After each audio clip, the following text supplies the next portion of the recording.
Hello and welcome to the first lesson of the Next Generation Firewalls video training. This lesson is named Different Kind of Firewalls, and it's used for you to learn different kinds of firewalls present on the market, which will help you to better understand Next Generation Firewalls. Prerequisites to follow this lesson comfortable is just a basic understanding of networking, which means that you should know what is the routing table, what is the IP address, of course, how it's related with the subnet masks, what are TCP and UDP ports. So only these basic stuff you will need to know. Everything else about next generation firewalls you will learn, of course, in this videos. Our agenda for this first lesson is actually we will define what is a network firewall in general. And then we will talk about differences between stateless and stateful firewalls, which is an important topic, of course, because its basics in this topic are related to how modern firewalls operate, even the next generation firewalls.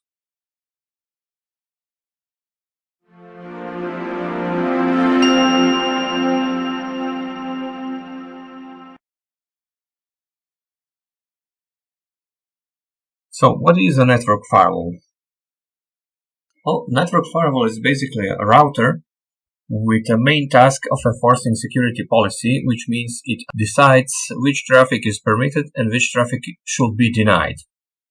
And it does so following a rule set, which is called a firewall policy.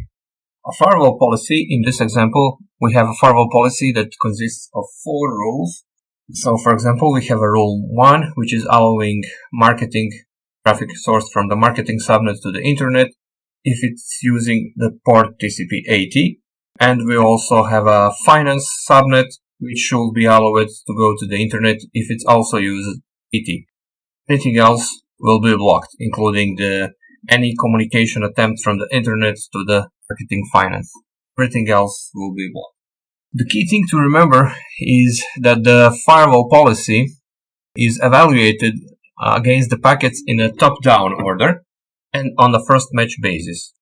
What this exactly means is, let's see the following example. If we have a packet sourced from the finance subnet, the firewall will start evaluation of its rules based on the rule number 1, and it will see if it has a match. So it will notice that traffic is sourced from the finance subnet, which is not a marketing subnet, obviously.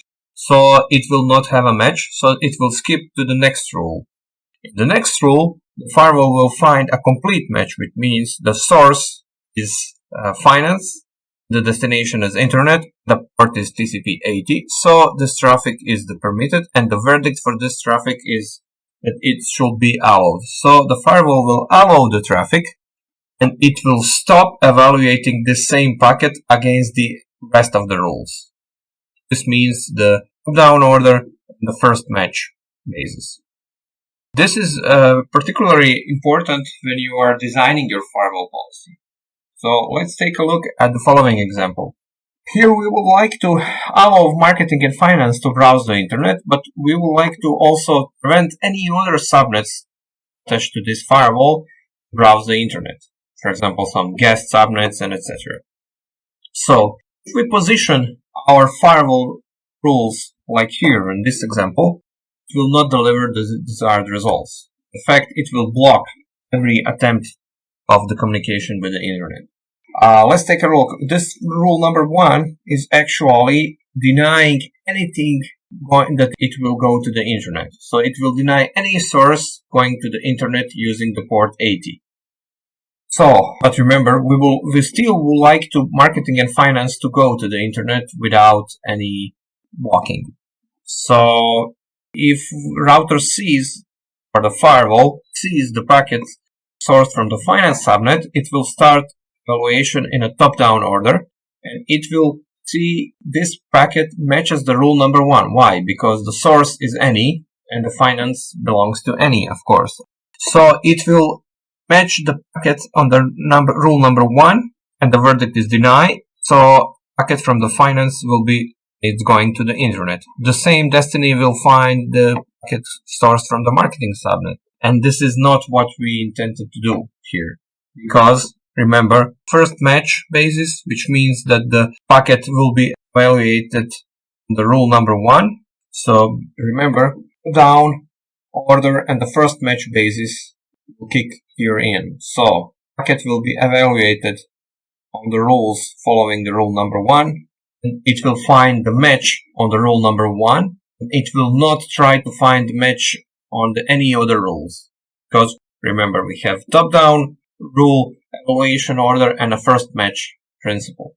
So in order to correctly design our firewall policy, which dictates that marketing and finance should go to the internet, but everything else should be blocked, we need to move rule number 1 to the position number 3, which means now that allowed traffic is above this rule, which is denying traffic. So now, when the firewall sees the packet source from the finance subnet, for example, this packet will be evaluated again down order. Rule number 1, marketing to the internet is not matched because it is sourced from the subnet, from the finance subnet, but it will find a match on the rule number 2, finance going to the internet on the port TCP/IP, and it will be permitted.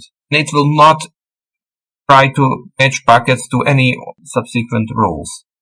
But if we have a packet which is not from the finance and not from the marketing, is destined to the internet, it will be matched by the rule number 3, and this is exactly what we wanted to achieve. We would like to allow the marketing and finance to go to the internet, but everything else should be blocked.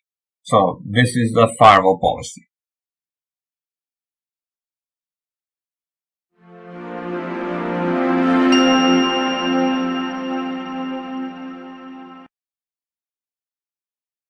Now let's meet the firewalls in its basics through the router access control lists, ACLs, which can be deployed on virtually any enterprise-grade router on the market. The router ACLs are a typical representation of a stateless packet filter. And a stateless packet filter, comparing it to the stateful packet filter or stateful firewall, stateless packet filter does not follow the protocols, does not understand the protocols, does not understand the processes that are in the protocols, for example, TCP handshake, etc. So the stateless packet filter actually treats every packet individually, and this can lead to certain problems. We will show this on the following example. So let's take a look at our firewall policy. It's a similar policy that we already saw in the previous examples. According to this policy, we would like to allow the marketing and finance departments to go to the internet using TCP port 80, but the traffic from the internet should be blocked because we would like to protect our internal networks, that is marketing and finance, from the threats from the internet. And this is what the firewall is designed for, of course. So, but let's see what the problem is. The marketing user sends the TCP SYN packet in order to open the TCP handshake process with the host on the internet. This packet actually is being dropped by our router ACL, by our firewall, because it's been matched by the rule number 3, which says anything sourced from the internet where the destination is marketing and finance is blocked. Why? Because it's a stateless packet filter, and remember, stateless packet filter does not understand the TCP handshake process, so it will block any packet. It doesn't care if it's the response from the internet or not. So, in order to resolve this problem with the stateless packet filter, we need to create an additional explicit rule which will explicitly allow any traffic sourced from the internet if it's sourced from the port 80, the marketing and finance, then block everything else. But of course, this can introduce risk in a network because any clever attacker from the internet can use a packet generator and generate packets sourced from port 80, and it will be able to trick our router or firewall and send packets to our internal networks. And this is not what we want to allow and achieve, of course.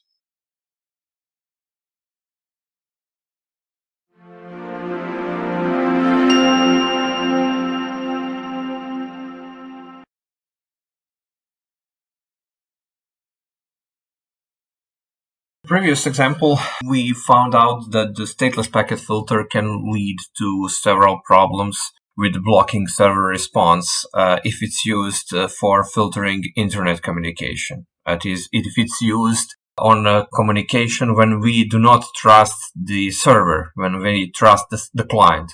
In these cases, the stateless packet filter is not a good way to filter traffic. Of course, we explained previously that you can introduce the rule which explicitly allows the response from the server, but then it can provide a playground for an attacker and provide an opportunity for an attacker to copy the server response and virtually bypass our firewall. So the proper answer on the problems with the stateless packet filtering is actually a stateful firewall.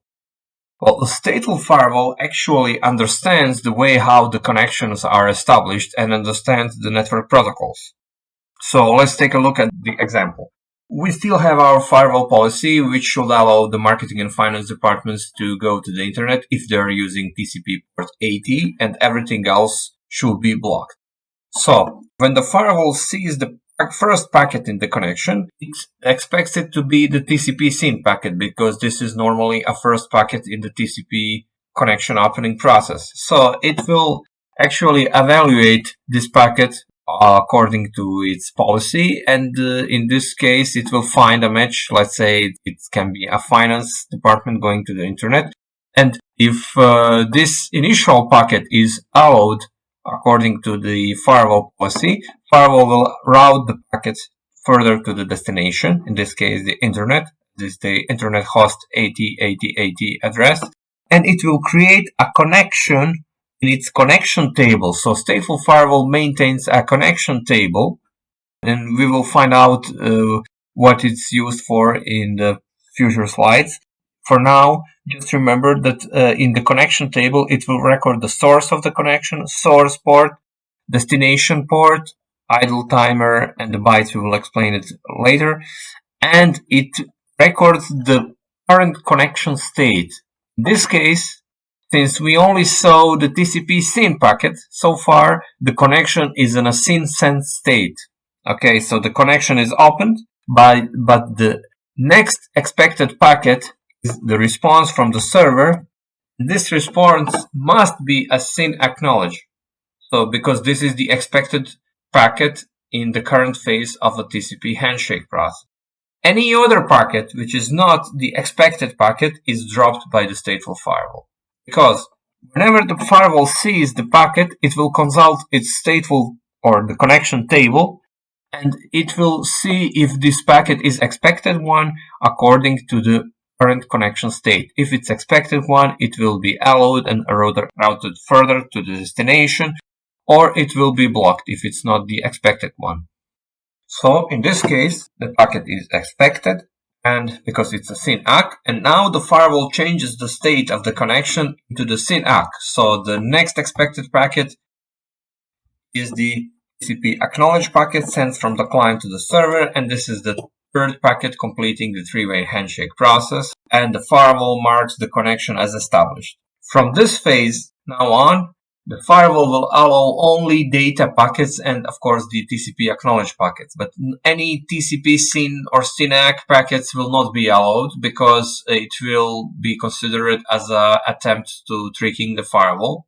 So any attacker trying to generate a packet that should represent a fake response from the server will be blocked, because it's not according to the expected state in the connection table. Here I just draw a simple representation of the firewall connection table, but in reality here the firewall monitors even the TCP sequence numbers. So in order to trick this firewall, you need to, as an attacker, you need to be able to predict the initial sequence numbers which will be used between the client and the server. And in order to do so, you need to know or predict or guess which operating systems and applications are in use in this particular connection. But even so, some firewalls are modifying the initial sequence number, so it will give you a hard time to predict the initial sequence numbers, even if you know the operating system and the application, and it will give you real problems if you try to trick these stateful firewalls. Of course, we have the rule number 3, which is blocking everything else, because we only like to allow marketing and finance to go to the internet, but everything else, including any attempt for opening connection from the internet, will be blocked. And this is what we wanted to achieve with this firewall policy. Only allow internal users to go to the internet, but we do not want to allow internet to go to our internal networks, unless if it's a proper server response, of course. Remember, this is a stateful firewall and it knows everything what it should know about the connection. So the closing a connection process, well, as soon as firewall detects the TCP FIN or TCP reset packets, it will transition the connection state into the connection closed, which means that the connection will be deleted from the stateful table, and only future packets that should be allowed are initial packets. For if it's a TCP, then it's a TCP SYN packet. No other packets will be allowed, because stateful firewall evaluates packets against its firewall policy only if these are initial packets. So in case of the TCP, it must be a SYN packet. Every other packet is evaluated only against the connection table. So it must be an expected packet in the current connection state. If it's not so, it will be blocked. Of course, in the case of UDP, which does not maintain a connection, it's a stateless protocol, a stateful firewall cannot track the connection in the more detailed way as it do so with the TCP. So it only tracks the connection by the UDP source and destination port number and the source and destination address. So the proper response for UDP traffic is just a reversed packet sent from the client to the server. So if we are sending a UDP packet port 80, for example, to this IP address 808080, proper response, which will be allowed by the stateful firewall if the packet is sourced from the port 808080 and from the port 80, of course. So in the UDP case, the stateful firewall can be easily tricked, of course. But it's not a fault of the firewall, it's a fault of the protocol. Because of that, some firewalls are even expecting traffic on the application layer so that they can see, for example, in DNS. DNS is a perfect representation of the UDP protocol, and in the case of DNS, the stateful firewall will even monitor if it's the proper DNS reply or response received already. And if it's received, then it will close the connection. It will not allow any further packets through this connection. So in this case, it can help in preventing some tricking attempts by the attacker. But the true value of the stateful firewall is with the TCP protocol. Also, keep in mind that there is an idle timer and a bytes flag. Bytes flag tells us how what's the amount of traffic flown through the connection. It can be used for counting purposes. The idle timer is key because stateful firewall will not keep the connections forever in the stateful table, because each entry in the connection or stateful table is actually occupying a certain amount of memory in the firewall. So in order the firewall to prevent the denial of service condition, it will actually delete connections that are idling too much. So every firewall has an idle timer. So if it does not see any traffic with the connection and there is no TCP FIN or reset packets, which should immediately delete the connection from the table, it will delete the connection from itself.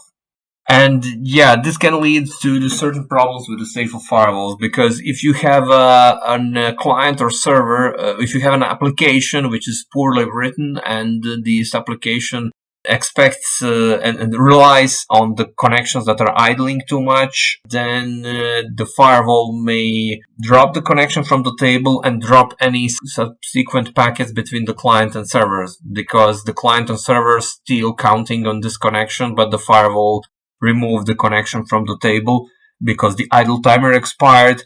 And remember, if there is no entry in the connection table, firewall will only allow the initial packets. But since the client and server does not understand that their connection is closed by the stateful inspection device in the middle, then they will not initiate. The client will not know that he needs to initiate the TCP SYN packet. So it will generate normal packets as the connection is still established, and it is, according to the client's belief.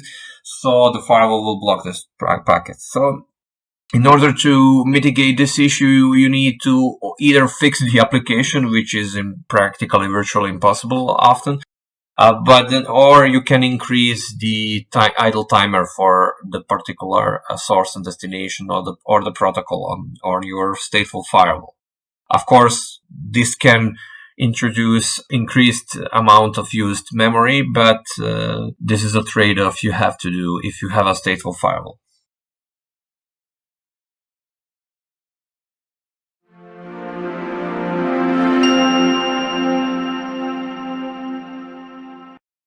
Okay, after we establish the differences between the stateful and stateless firewalls, let's wrap it up with some key facts from this lesson. Okay, first thing is that the stateless firewalls cannot recognize and follow the connection. So this means that they cannot recognize automatically a server response. And of course, the stateful firewalls can. And this is the most noticeable difference between the two. So the stateless can be applied basically only if you trust the server side of the connection. For example, when you're trying to protect your data center servers from your clients, then you can deploy the stateless filtering because you only care about what your clients are sending towards your servers, and you typically do not care about what your servers are sending to your clients. But let's be honest, if we consider the modern cybersecurity threats, stateless firewall really cannot help you. And it can be considered only as a temporary measure when you can deploy it on your multi-layer switch or router until you get your real firewall, at least stateful firewall. But even the stateful firewalls, if they are traditional firewalls, if they are not the next generation firewalls, cannot provide a sufficient level of protection nowadays. So that's why in the future lessons we will focus on the next generation firewalls. They are actually stateful firewalls on steroids. Because the stateful firewall tracks the state of the connection, its stateful processing is more resource intensive because generating an entry or removing an entry from the connection table takes some CPU cycles, and keeping the connections in the table, it's also taking some amount of memory. So actually there are three key parameters important when you are sizing your future firewall, and the throughput is the most obvious one, and this is the amount of traffic you can push through the firewall, but also you need to consider the amount of connections per second that this firewall can handle, and also the amount of connections it can hold in its memory, amount of concurrent connections, of course. So the many vendors on the market are offering a sizing tools or sizing guidance, but from my personal experience, I will say that the only proper way to size your future firewall is to do some POC, that is the proof of concept, on your real production traffic, and to see if your prospect firewall can bear the load your production traffic is putting on it. And there are safe ways to do such a POC, such as sending a copy of the traffic to your firewall, which will load him almost as it's routing the traffic, almost as it's positioned in line, but without the risk of disturbing your production. And of course, stateful firewalls, since they cannot keep the connections in their table forever, they can introduce issues with some applications that are relying on long connections with a small number of packets, which means that my experience, what I saw, these are typically some client-server applications used for database access, such as ODBC connectors and such, and similar ones. So simply the client opens the connections to the firewall, to the server, and then it tries to keep this connection forever. And the firewall, of course, will seize this connection from the table. It will delete the connection from the table as soon as the idle timer expires, but the client is not aware of it, and it will try to generate normal application packets whenever you need to access the database, and of course the firewall will drop these packets. Some firewalls can help there with the capability of sending TCP reset to both the client and server after the connection idle timer expires. And in this way, they are effectively notifying the client and server that they cannot rely on this connection anymore. So the client needs to generate a new connection. But of course, this can bring additional load to the firewall. So you have to be careful with such a configuration. The best way is to modify the application, of course, but in many cases, in reality, it's not that possible. So this is the end of the lesson, and in the next lessons we will deal with the next generation firewalls and what improvements they are bringing over the traditional stateful firewalls. So let's stay tuned in. Did you know that you can be part of the lucrative cybersecurity industry? Even top companies like Google, Microsoft, Amazon, IBM, Facebook, and Dell all hire cybersecurity professionals. The cybersecurity industry has a 0% unemployment rate. The average salary for an entry-level cybersecurity job is about $100,000 per year in the United States. Furthermore, you don't need to know coding and learn from your home, and you get a scholarship to kickstart your career. Apply now. EC Council is pledging a $3.5 million CCT scholarship for cybersecurity career starters. Scan the QR code on the screen to apply for the scholarship. Fill out the form.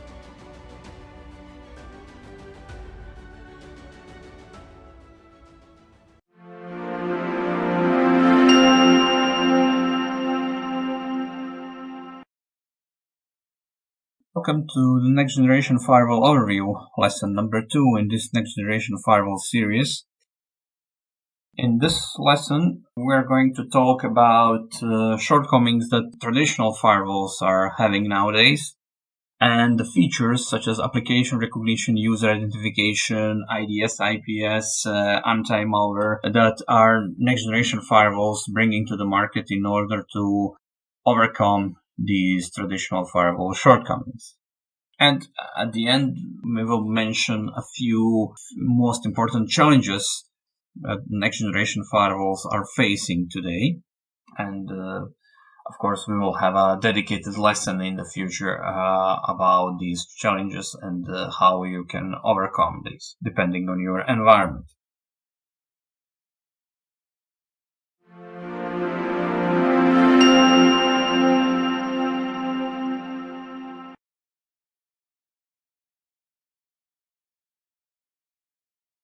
Traditional firewall shortcomings. Okay, before we go through these shortcomings, we need to define what the traditional firewall is.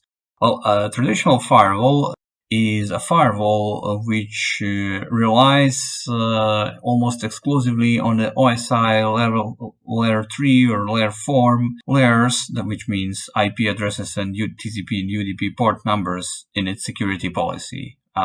Which means that the traditional firewall is unable to inspect the content in a network traffic, which means cannot detect applications, malwares, and attacks. Also, the traditional firewalls, some of them can, but majority of the traditional firewalls are unable to specify user identities instead of IP addresses in its security policy.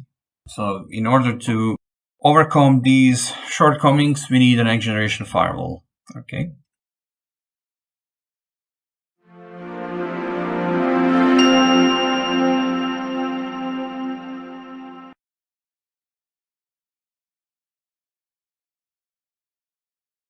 So the first and most used, I guess, feature of the next generation firewall is an application recognition.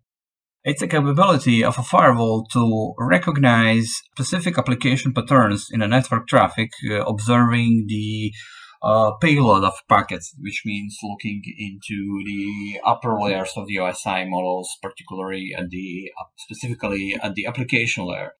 So I'll give you a few examples where it's useful. For example, if you're talking about filtering of network traffic, for example, you want to control where your users can go to the internet. The next generation firewall is capable of distinguish between for example, the Facebook and the LinkedIn traffic, for example. So you can allow your users to visit LinkedIn, but not the Facebook.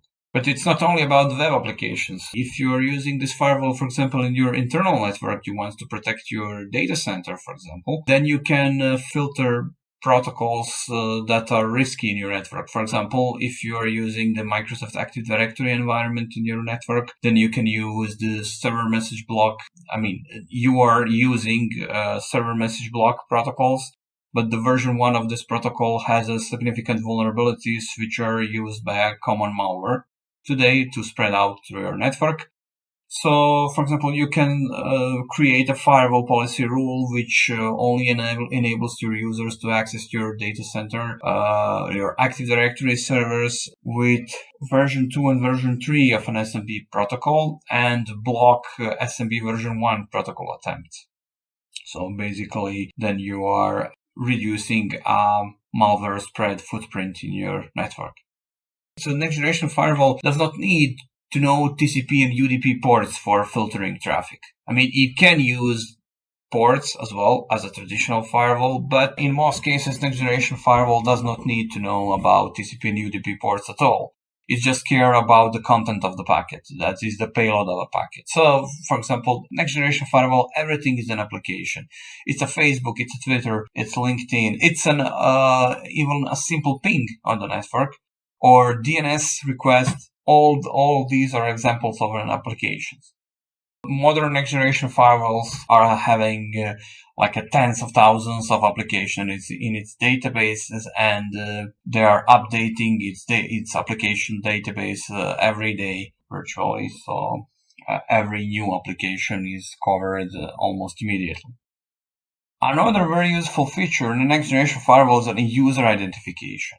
The user identification, although it's present in some traditional firewalls such as Cisco ASA as well, but it's mostly a feature that came with the invention of the next generation firewall. The user identification feature is enabling the firewall to integrate with the Microsoft Active Directory, for example, or any other popular identity service. And from this service, the firewall finds out which IP address is currently held by a particular user. So, for example, if the firewall sees a traffic source from the IP address 192.168.1.3, for example, it knows that this traffic is originated from the John from the finance directory group. So, in the next generation firewall, we can specify firewall rule in a policy that is telling the firewall what to do with the traffic originated from the finance Active Directory group users. So we do not care about IP addresses. So this feature is useful, especially in the big networks, but even in the small ones. For example, if you have users that are switching constantly between the wired and wireless networks or changing locations, then if you have a traditional firewall or firewall without user identification capability, then you need to cover all these subnets from which your users can originate from in your firewall security policy, which can be a cumbersome process if you have a lot of locations, a lot of subnets. And even if you cover all of them now, tomorrow the network operation team might add an additional subnet in your network. Then it has to communicate with you as a firewall operation guy to update your firewall policy. So it's not productive, of course, and that's why the next generation firewalls are employing the user identification feature, which really enables you to do not care about the source IP addresses or destination IP addresses in your policy, as long as you can get information about users using these IP addresses from the Active Directory, for example. Then you can use just simply Active Directory groups instead of IP addresses in your firewall policy. So you do not need to care about IP addresses. Okay, next feature is an IDS intrusion detection system, intrusion prevention system, which enables the next generation firewall to detect known exploit attempts or attempts of exploitation of known vulnerabilities. For example, if you have servers exposed to the internet but it can be used, of course, in the internal network as well. But in this example, we have a web server exposed to the internet through our next generation firewall, and our firewall policy enables users from the internet to use this web server in a regular way to, browse our company's web pages. But if somebody tries to attack this web server, trying to exploit a known vulnerability, for example, here the CVE marking here is actually definition of SSL Heartbleed. It's a very dangerous attack which can even lead sometimes to exposing your encryption-decryption key of your transport layer security session. So the next generation firewall effectively is able to block such attack attempts using the IDS-IPS feature. It's almost similar with the malware. Obviously you need to enable your users to exchange files throughout your network. But if your firewall detects malware in your network traffic, you can stop it. And different firewalls are using this feature in different ways. We will have a dedicated lesson about anti-malware, and then we will discuss all the approaches on this feature that are top leading vendors on the market are using. But all these features doesn't come without penalties. There are some challenges imposed in the front of next generation firewalls. And the most I've listed here, the two common challenges. First is the impact on the performance, because in order for the next generation firewall to execute on all these features we mentioned before, it needs to use much more hardware resources, the CPU and memory and the disk, than the traditional firewall for the same amount of throughput or traffic or the connections per second. But so you need to buy a bigger box for the same traffic, for the same throughput and connection per second. And the second challenge is an encryption, because on the internet, I will dare to say that 90% of the traffic is encrypted currently. And even in the local network, there is an increasing rate of an encryption traffic. So if traffic is encrypted, even the next generation firewall is blind to a content almost in every case. So if a payload of a packet is encrypted by for example, the transport layer security encryption, that is HTTPS, then even the next generation firewall is unable to detect attacks which are on the payload, because payload is encrypted. If it's encrypted for some observer on the internet, it's also encrypted for your firewall.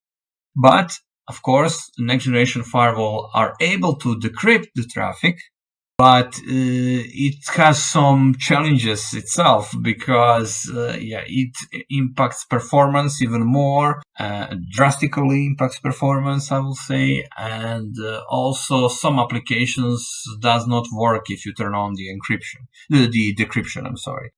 But we will have a dedicated lesson about the next generation firewall decryption, and we will discuss about the issues and how you can overcome these issues in your environment in this lesson in more details.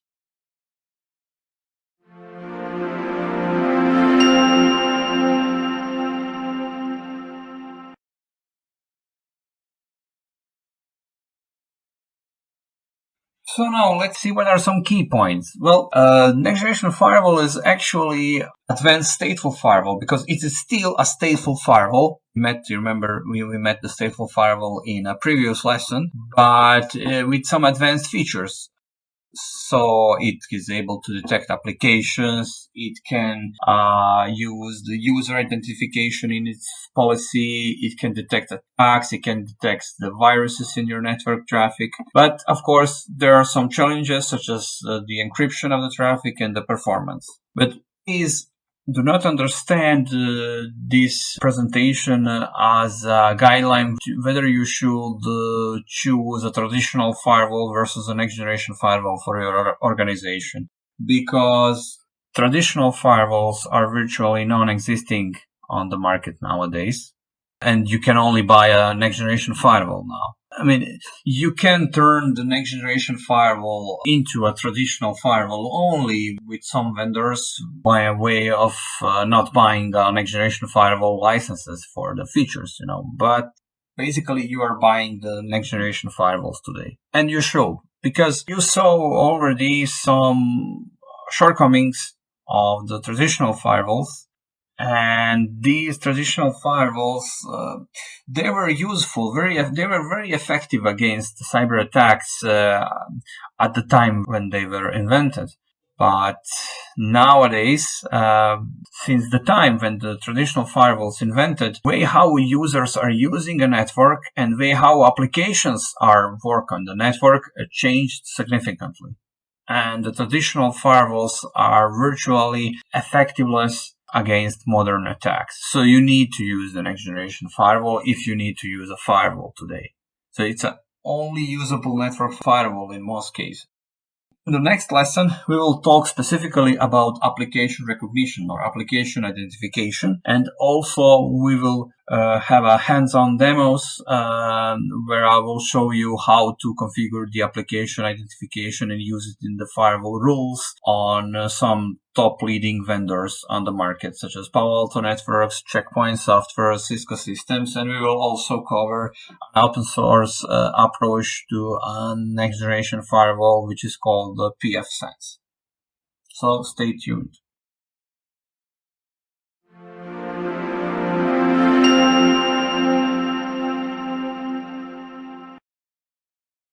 Hello and welcome to the next lesson of the next generation firewall training. In this lesson, you will learn about application detection or overview of or how the application detection is executed on the next generation firewalls. And also you will learn how to configure the application detection policy on various next generation firewall platforms such as Cisco Firepower, Threat Defense, Check Point, Palo Alto Networks, and pfSense.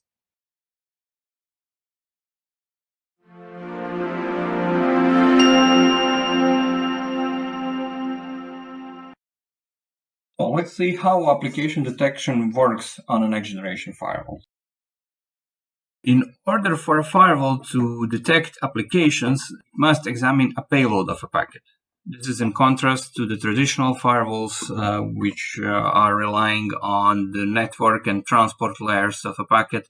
So the next generation firewall adds the payload as well to the equation, which makes more secure traffic detection and traffic policy platform. So basically it allows you to set up a rule, for example, allowing a specific traffic to the specific IP address, but only if it carries a specific payload.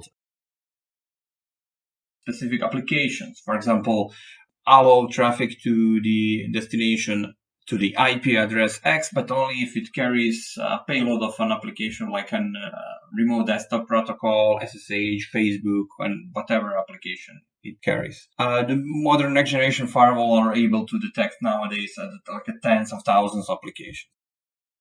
But in order to be successful in detecting these tens of thousands of applications, next generation firewalls must be supplied with the application signature database. This application signature contains signatures. They're like fingerprints representing specific applications. These signatures contains various patterns used by the firewall to detect applications. This application signature database must be regularly updated. On most platforms, this can be set up automatically, for example, once per day or once per week, in order for a firewall to be able to catch the latest, the newest applications.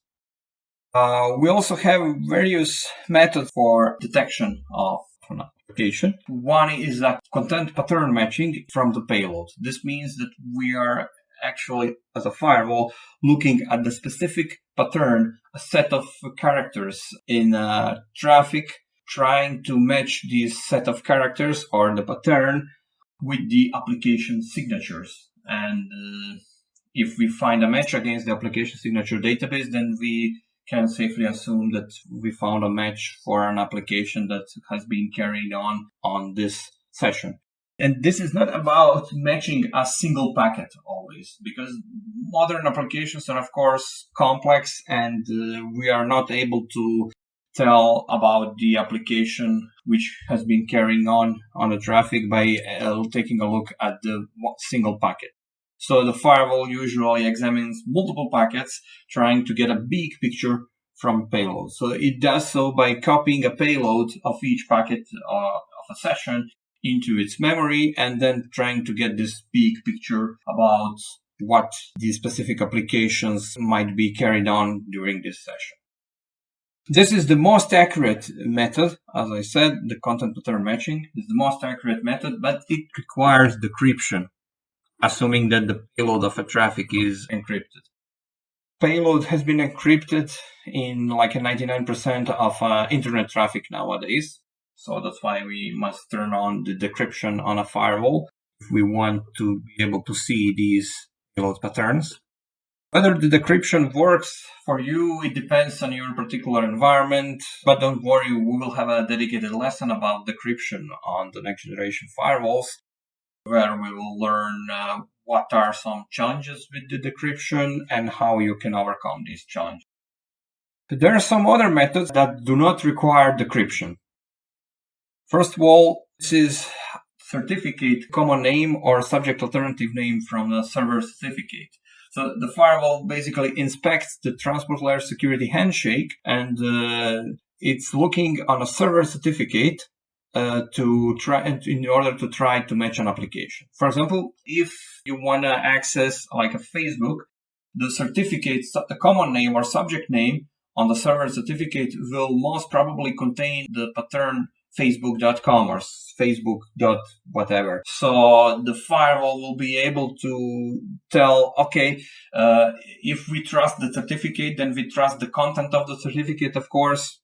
And then we can assume that if the server represents itself as a facebook.com in its certificate, we can assume that this session is about connecting to a Facebook application. So we can say, okay, this must be a Facebook, so let's detect this application for this particular session as a Facebook.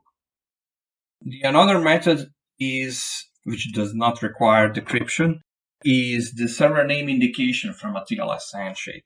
Yeah, okay, I forgot to mention the certificate common name or the certificate in TLS handshake is not encrypted. It's in clear text up to the version of TLS 1.3. So the current version is 1.2, but version 1.3 unfortunately encrypts the TLS handshake as well, or the portion of the TLS handshake that contains the server certificate. So if the client and server are using the TLS version 1.3, which is of course the more secure version than the TLS version 1.2. So if the TLS 1.3 version is used in a session, then we still need a decryption in order to read the server certificate. So yeah, then decryption is needed even in this case. But the server name indication from TLS handshake is a method that do not require decryption even in a version of TLS 1.3. What is the SNI? Well, SNI is using for the same purpose as the host header field in the regular HTTP, that is the clear text HTTP. The host header is used in a so-called virtual hosting, where we have multiple sites hosted by a single server behind a single IP address and a TCP port. So host header is used by a client to tell a server in which website they are interested in. But if we have a HTTP protected with the TLS handshake, that is encrypted with the TLS, then we are talking about HTTPS, of course. Then we cannot rely on the host header anymore, because the host header belongs to HTTP layer of a connection, and the HTTP is encrypted.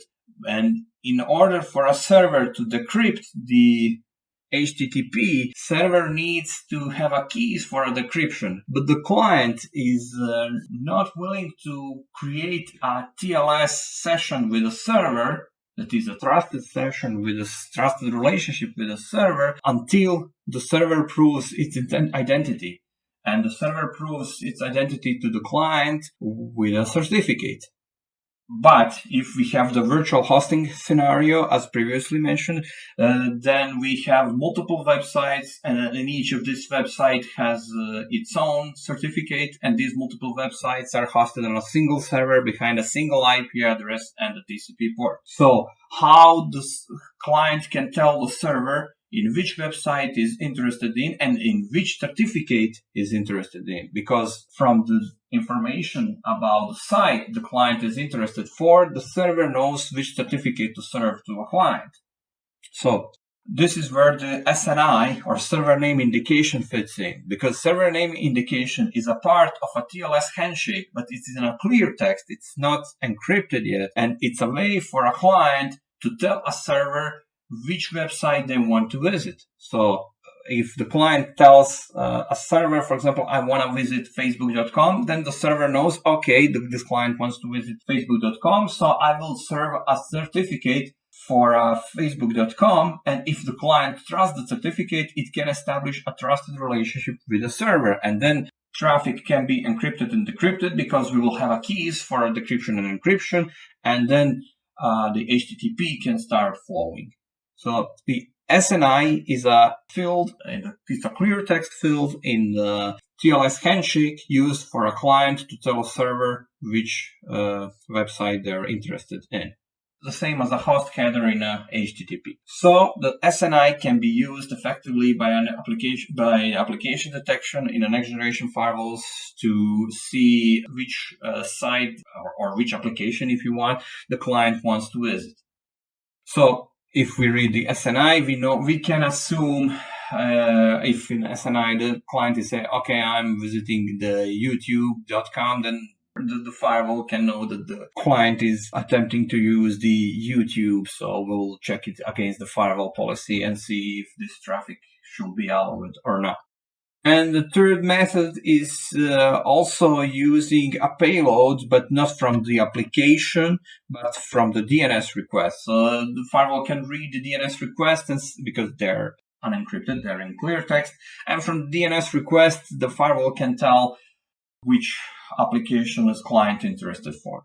All these three methods, which are not requiring decryption, are, of course, not 100% accurate. For example, the certificate common name doesn't have to represent a real application. For example, when we are using the content pattern matching, when we need a decryption, we can tell between just browsing a Facebook, for example, or exchanging files over a Facebook, which is a more risky behavior than just browsing a Facebook. Okay. Or we can see if somebody in the Facebook Messenger, for example, sends a link, some phishing link, to trying to trick the client to click at some web page to exploit some vulnerabilities on a client, to hack the client. Actually, with the pattern matching, we can see, okay, this client is using Facebook, which is okay, but someone sent him a link, specific link inside of a Facebook Messenger, and we will not allow the client to click to this link because this link is known as potentially malicious. If we are just looking at the server certificate name, for example, we can see that the client is visiting Facebook, but that's all about it. So we cannot do anything else. We will either block the Facebook or allow the Facebook, but we will not be able to distinguish between particular content served over a Facebook to a client. And in most cases, in most organizations nowadays, you cannot just kill a Facebook to your clients, because the Facebook is used very often for business purposes as well. So yeah, its certificate common name is not something that you can rely on. As I already mentioned, the TLS 1.3 is a new version of TLS, which adaptation is rising each day virtually. So in TLS version 1.3, as I said, you need decryption to be able to read a server certificate as a firewall, as a man in the middle. Okay, the SNI can be tricked if we have a skilled client that knows that there is a next generation firewall in front of him or her, so they can trick a firewall by changing an SNI in whatever they want, and the firewall will simply trust this. So this can be tricked as well. Okay, firewall can match the SNI with a certificate to further enhance the detection accuracy, but still it's something that can be tricked. It's not accurate as a content pattern matching. Of course, DNS request, usually if the client wants to trick the firewall, they will not modify the DNS requests, but they can avoid DNS requests by connecting to the IP address of a server, maybe. So then we will not see a DNS request. And in the typical enterprise, you have a challenge that your clients are using your internal DNS server, which is behind a firewall, which is on the internal zone of a firewall as a client. And so the DNS traffic between the clients and DNS servers are not flowing over the firewall. So the firewall does not see the DNS request from the clients. It just sees the DNS request from the server, from your DNS server, but then you cannot block the entire DNS server for a specific application. You just need to block the particular client. So yeah, the DNS request can be a problematic one. It can be very good in a small, DNS filtering can be a very effective measure against cyber attacks in a small networks or home networks or for mobile users, but in the enterprise network, it's hard to rely on the DNS to be 100% sure that you have accurate application detection. So yeah, my advice is to consider applying the decryption if you want to be 100% sure of it. And in the next lesson, we have a lesson about an intrusion prevention system on the next generation firewalls, which they are very dependent about in the decryption. So they depend on the decryption because you cannot see if a client or a server are exchanging some specific attack turns by looking at the certificate or SNI or DNS. So you need to examine the content. So you need to turn on the decryption. This is my advice. Turn on decryption. And if you are planning to buy a next generation firewall for your organization, check with your vendor about decryption capabilities of a platform for your specific traffic and also try to predict future growth. But as I said, we have a dedicated lesson about decryption because it's the important topic. Without decryption, the next generation firewalls nowadays are not useful as they used to be in protecting our networks from cybersecurity threats.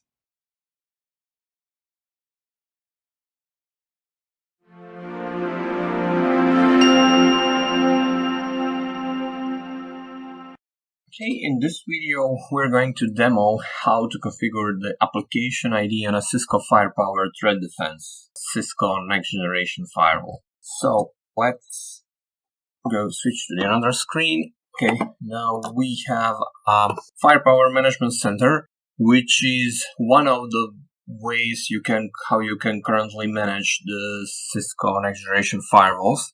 Particularly Cisco Firepower Threat Defense Manager, Cisco Firepower Threat Defense, which is a current Cisco Next Generation Firewall platform.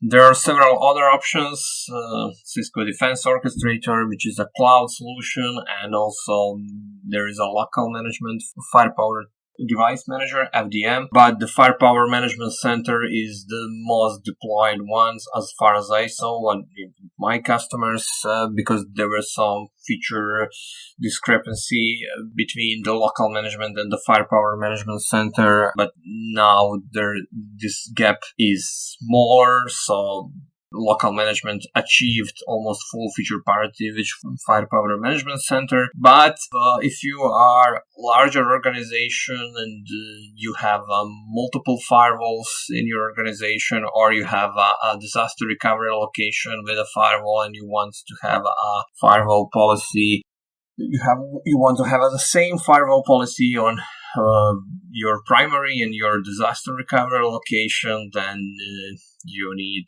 to use a central firewall management, and this is why I'm recommending Firepower Management Center. Of course, throughout this course, every demo on a Cisco platform will be on the Firepower Management Center because it's the mostly deployed solution for firewall management right now. But the local management option has an almost the same interface. So when you learn how to configure some stuff in the Firepower Management Center, you will know how to configure it in the local manager. So let's log in. I'm using the local username password, but you can use the LDAP user accounts, like a user account from a Microsoft Active Directory. Of course, how to integrate FMC with the Active Directory, it's not that hard, but it's unfortunately out of scope of this course. Dashboard, summary dashboard as a welcome screen. We will not go through every details of this dashboard because it's out of scope of our course. Okay, you can see that this is about the next generation firewall because there is a web application, stop client application, application risks, server application scenes, risky applications, etc. So all these data are actually extracted from the application identification feature of the next generation firewall. Of course, this is a lab environment. I have no real traffic here, so there is no data. But believe me, if this is a real firewall, it will have a data. So, but our task now is to configure a firewall policy using an application identification. So I'm going to firewall policies. Okay, I have an internet firewall policy, which is actually bound to my internet firewall. Remember, this is a central firewall management solution, so I can have multiple firewalls and they can share the same access control policy or the firewall rule set, or they can have each of their own. Depends on your security policy, of course. And now I'm going to internet firewall policy. Currently, I have no any rules except the implicit rules which catches all the traffic that does not match the previous rules, so it's deny any, so it blocks all traffic, and it's okay because I want my firewall to block everything which is not explicitly allowed in the policy. So, we have a few tasks today. First, we need to configure security policy allowing the firewall policy allowing our internal users from the local network to safely browse the internet. So I will add the rule. I will name the rules, so LAN to internet. I'll use zones. Zones are actually a way to apply a firewall policy rules on a specific interfaces. One zone can contain a single or multiple interfaces, but the single interface cannot be a member of multiple zones. So I can say the source is a LAN and the destination is an internet zone. Networks, I will leave anything any to any because I'm already matching the interfaces. So if traffic must enter the firewall through the LAN interface and exit to the internet interface, so that's why I do not have to specify. In this particular example, I do not have to specify the source and destination networks. I can leave them any. But I will specify the applications because this is why we are here now. Okay, the application identification. I have 3,690 applications currently in my application signature database on this platform. So I can choose, for example, if I want to allow a Facebook, I can choose from application list. I can see the Facebook. You can actually following the traffic. Okay, can also block traffic. We are in the mission to allow the traffic currently. So we can specify a Facebook. You can see that there is an applications like Facebook commands, Facebook games, Facebook messengers, Facebook notes, photos.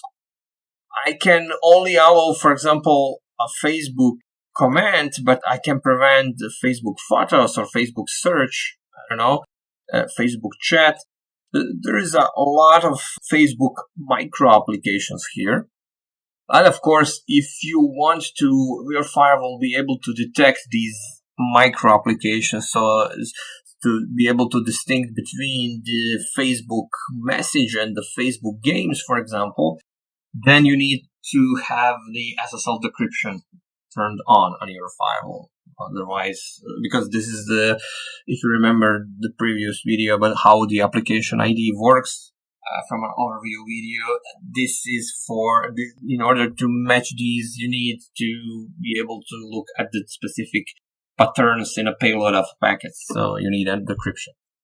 Okay, I can choose the Facebook and everything else, but also I can choose from so-called application filters. I can choose a category. For example, I can use the social media, social networking, right?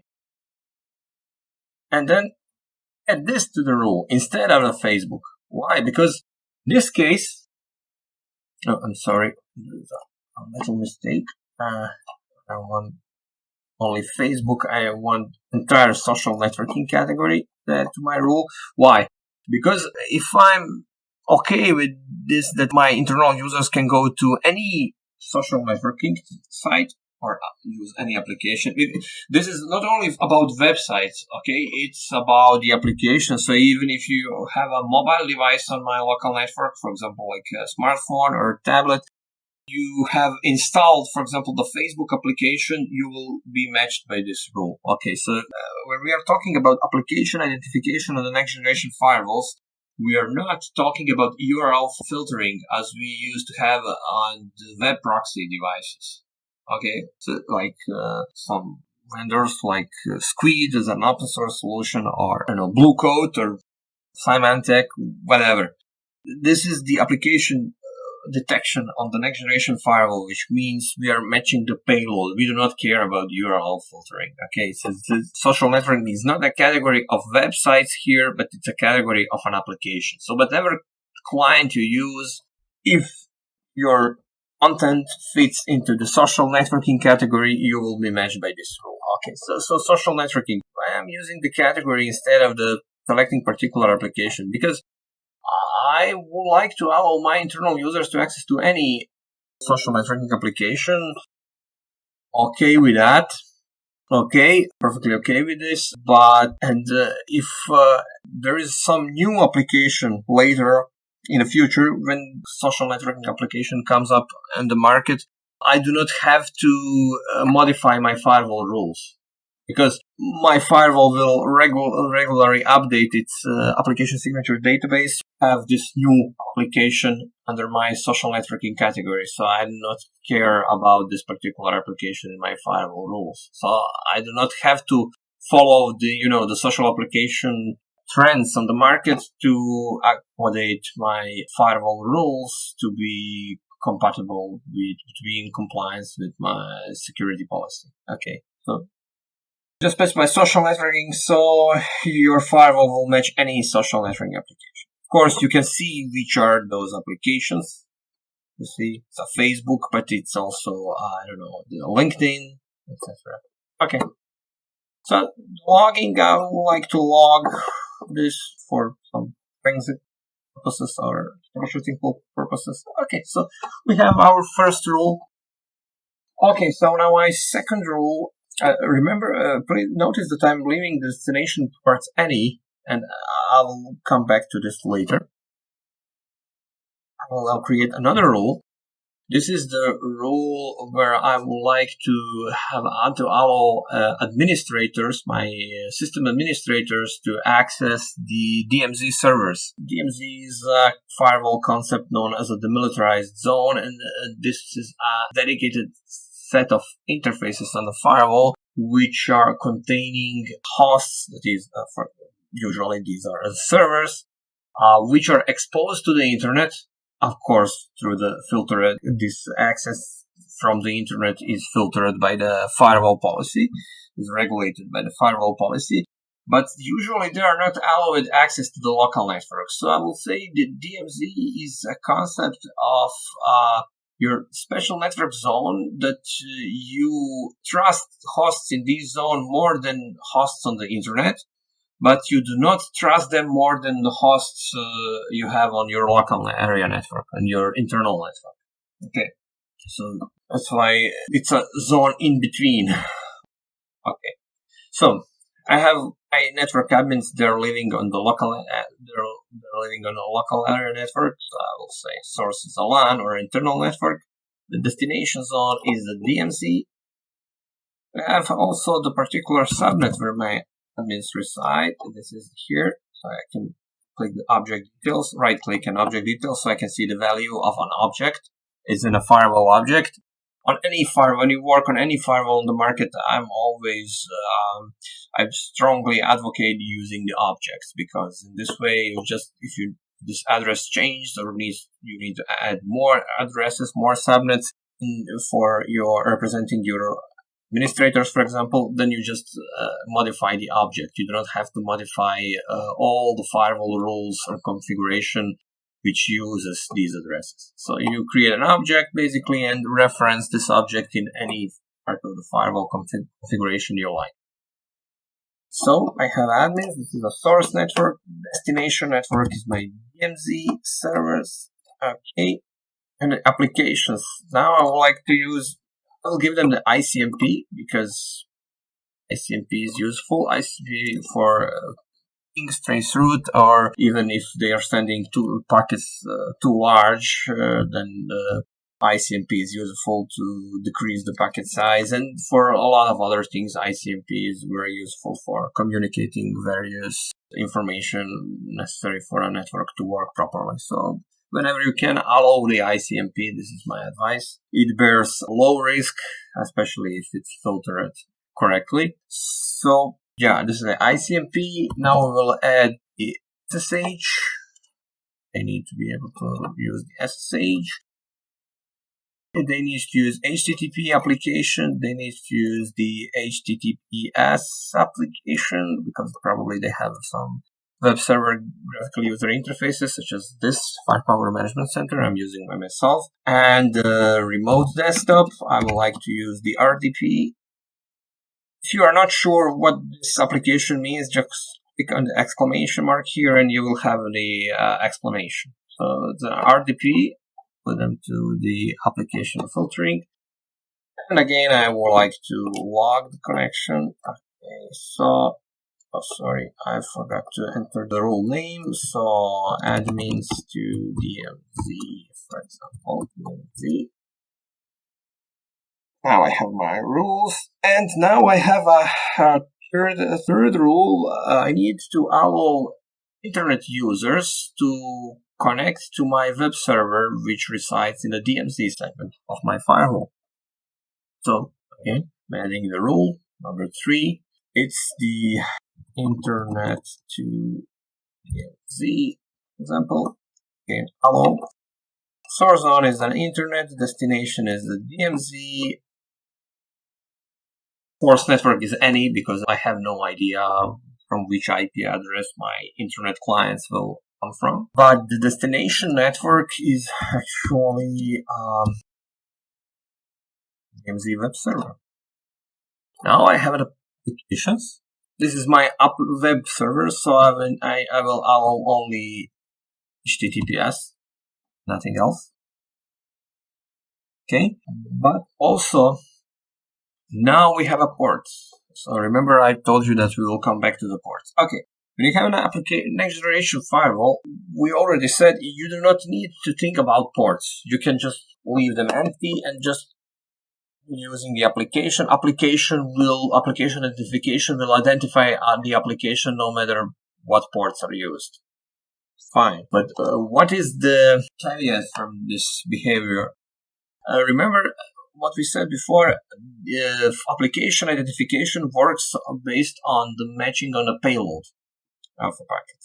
Okay, so we need to take a look into a payload. But there is no payload until the connection is established. This is particularly important for the TCP because TCP needs first to establish a connection through the TCP handshake process. So in order to our firewall be able to detect the application, for example, HTTPS, because this is an application on a port, it needs to first let TCP handshake goes through. Only when the TCP handshake goes through, then it will be able to see the payload, because after the TCP handshake, there comes the payload, and then when we examine the payload, then we will be able to detect the application. So why is this bad? First of all, we are wasting the hardware resources of firewall, because we need to allow every port, and packets distinct for every port needs to be examined by the application identification engine to detect the applications. Another thing is that when you're using port scanner, if you have regular check, for example, you have some regular security audits in your organization. So if somebody is using a port scanner, then this port scanner, if you have the application identity but leave the ports as any, then your next generation firewall will appear to port scanner as a non-existing. So the port scanner will tell, for example, in this particular rule, okay, I will create a rule to have a better view. So, in this particular case, since I have an application, but I do not have specified any ports, the port scanner will detect that I have opened every single possible port on my DMZ web server. Okay. So every single possible port will be opened. Which is true, because we need to allow TCP handshake on any port. This is what we told our firewall. At any port for the HTTP and look for HTTPS application. So if we allow any port, then port scanner will show all ports open, because port scanners usually do not care about the application. They do not care about the content. So they're just detecting if you have open ports or not. And your server will respond with SYNAC on the SYN packet generated from the scanner, and the port scanners will indicate that you have no firewall, which is very bad for your security record or your security posture. So best practice is to specify not only applications but ports. Here I will specify a port. Here, right click, object details. You see this is a port 443. If you are not sure, I can enter the same thing, but why, if I have some well-known ports already predefined on the firewall, it spares some time. So it's an HTTPS port. And now the firewall will first need to match the source destination addresses, but first to match the destination port, and if the destination port is matched, then it will look if the application signature matches. So in the case that the destination port matches, but the application signature does not match, the rule will not match the traffic, and the evaluation of the rules will have to go to the next rule, because there is no next rule, so it will end up the block all traffic. So the same thing from the LAN to internet, for example, LAN to internet, need to allow them the ports. So I'm allowing them social networking. Okay, I was cheap here, so too restrictive. I do not want to allow them social networking only. I would like to allow them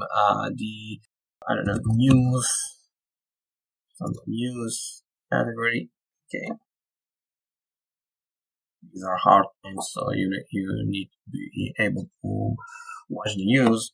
Okay, DNS, they need to have query. Okay, sorry, not here, and they need to be able to query the DNS. Okay. Okay, sorry. All filters.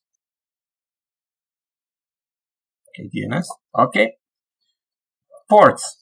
Okay, all these applications except the DNS are using the port 443, so we can safely assume so.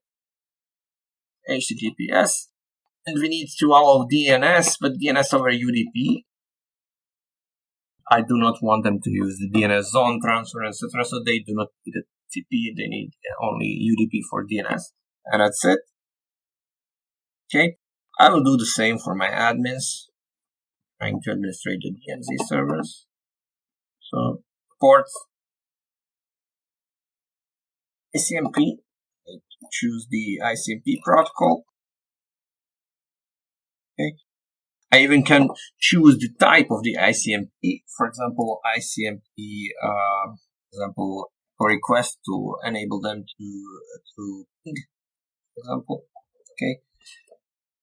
I can use the ICMP unreachables, and I can filter different ICMP messages.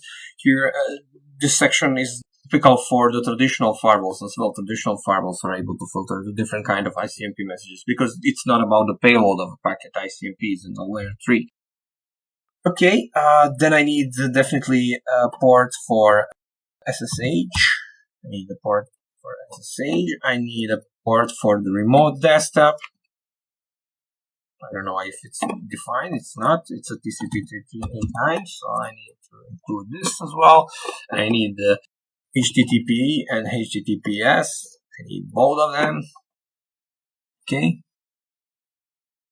Okay, now we have all our rules correctly defined, specifying the application and the ports. So I have now even more security in this next generation firewall because users must use the port, and if the port is matched, then the application must be matched as well. So this is the something that you should think about. Okay. Now, when is suitable to leave the ports to any? Well, when you need to explicitly block some content. For example, I would like to block my users, LAN users, to access the BitTorrent protocol. Create a rule. Set LAN to BitTorrent. Set block here. It's going to be below the rule number 2, actually. Or number 3. No, sorry, it should be under the rule number 2. Okay, zone will be LAN, destination will be internet, and the networks will be any. The application will be torrent. So, torrent. And I will leave ports to any. Why? Because I do not care which port you are using for BitTorrent. I would like to block you if you are using BitTorrent application. So leaving ports to any is useful when you are blocking traffic explicitly, because in this way you are actually preventing the users trying to circumvent or trick the firewall by using some different ports. You know, if I will specify a port for a BitTorrent, although the BitTorrent has a huge range of ports, so at the end they even fall back to using the port 443 for HTTPS at the end. But okay, whatever application I have here, if I specify the port, then this rule will match both the port and the application. I do not want this. I want to match any port for this application. So if I detect the BitTorrent in any traffic on any port, I would like to be able to block it. So this, of course, gives me a more security. But in the case of allowing applications, then good practice to specify the ports, destination ports as well. And that's it. We have now a firewall rule set configured in a Firepower Management Center, or the Cisco Firepower Threat Defense appliance. And now the final stage, you need to click the save when you're done, because otherwise this changes practically like only in your browser. So if another administrator tries to edit this rule, it will not see your changes until you click on save. Even more, on the Cisco Firepower Management Center, they can kick you out from the session and you will lose your all changes if you are not clicking the save regularly. So my advice is, if you have a lot of configuration to do, click save on regular intervals. Do not configure everything. Do not spend 2 hours configuring rule set and then hoping you will be able to click save at the end, because somebody might enter another administrator, your colleague can interfere with your configuration accidentally, and you will lose all the changes as soon as he or she clicks on the save button. So save regularly on the Firepower Management Center. Now we are saved this, and this is now saved into database on the Firepower Management Center platform, but it's not on our firewall yet. So we need to click the deploy. When we click deploy, we are actually pushing our configuration changes to our firewall. So I'm clicking my device. This is my firewall. Click deploy.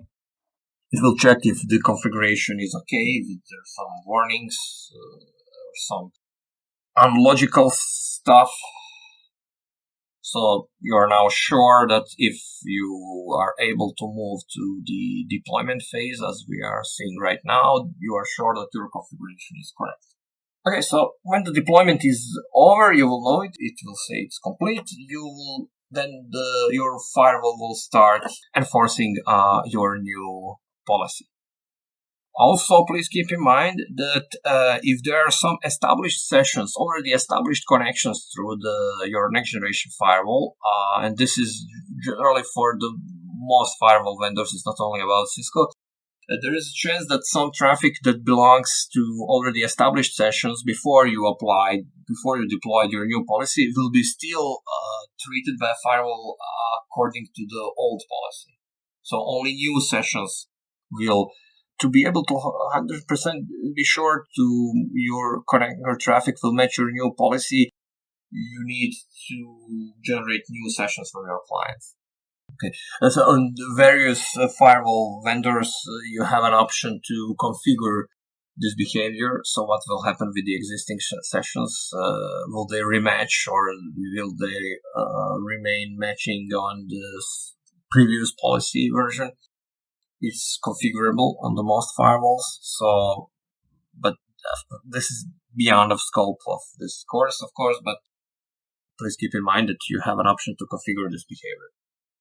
Okay, so it's completed, and our firewall now forces our new policy.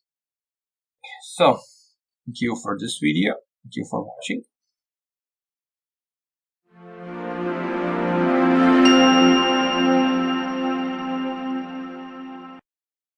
In this video, we're going to show you how to configure the application detection in your firewall policy using Check Point Smart Console.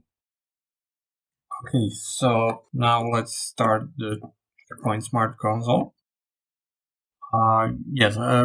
Check Point is being managed using a dedicated console, which is an application installed on the administrator's computer. It's installed here on my PC, actually, and the IP address I entered into this console is not an address of a firewall, but the address of the Check Point Security Management Server. The IP address down here of the Check Point Security Management Server.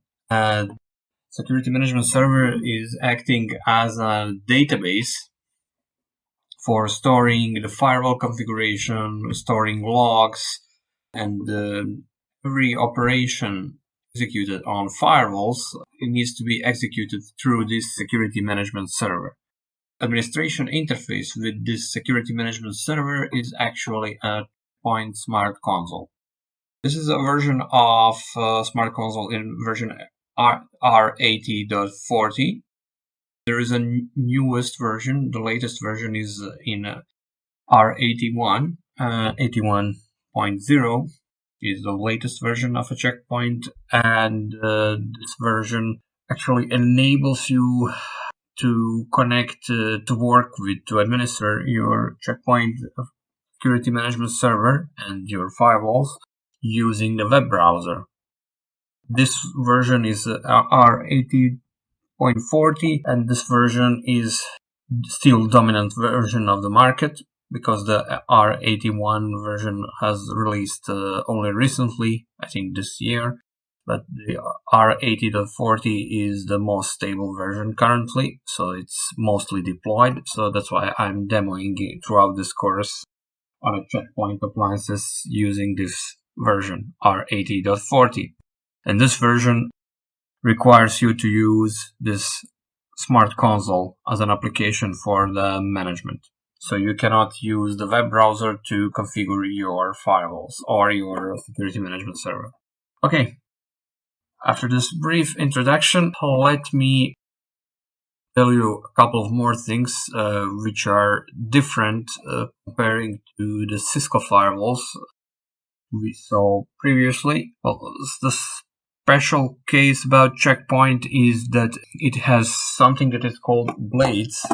These blades are actually like a features and licenses, functionalities installed, implemented on the security gateway. By the way, security gateway is a checkpoint terminology for a firewall. Yeah, so the checkpoint calls their firewalls security gateways. So you need initial default blade on your security gateway will be a firewall blade. But this makes your security gateway only a traditional firewall, which means working only on OSI layer 3 and 4. It's not being able to use or detect applications. There are some well-known protocols for which even this firewall, traditional firewall blade, is able to inspect content in order to verify if the protocol has been used, if the real protocol has been used on a specific port, in order to prevent that somebody is trying to smuggle something over a well-known port using some unknown application, unknown protocol.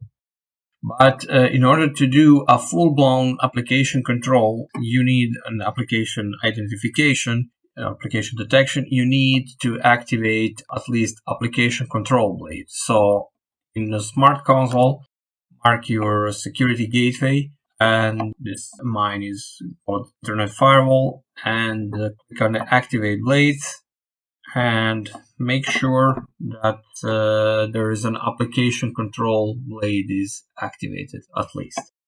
Okay, you can see also here, we can see that amongst all other blades, my gateway has activated the application control as well. Then the next step is to also enable the application control blade in the policy itself. The Smart Console, in the same way as the Cisco Firepower Management Center, the Smart Console and the Security Management Server from Checkpoint are actually the central management systems for the firewall. So I can have different policies applied to different firewalls. So for example, here I have an Internet Firewall policy. And this Internet Firewall policy, right click. If I edit this thing, there is an installation targets. These are firewalls on which this policy should apply. So this Internet Firewall policy is applied on my Internet Firewall security gateway. Okay. And the general menu, you need to ensure, if you click here, layer, you need to ensure that you have enabled the application URL filtering blade on your policy layer. And it has a concept of policy layers enabling you to organize your policies according to your traffic. This is beyond of the scope of this course. And we will use here only a single layer, but this layer will be used for both firewall blades and application URL filtering. So if you want to use application and URL filtering, you need to make sure that you have a check mark clicked here under the layers editor properties.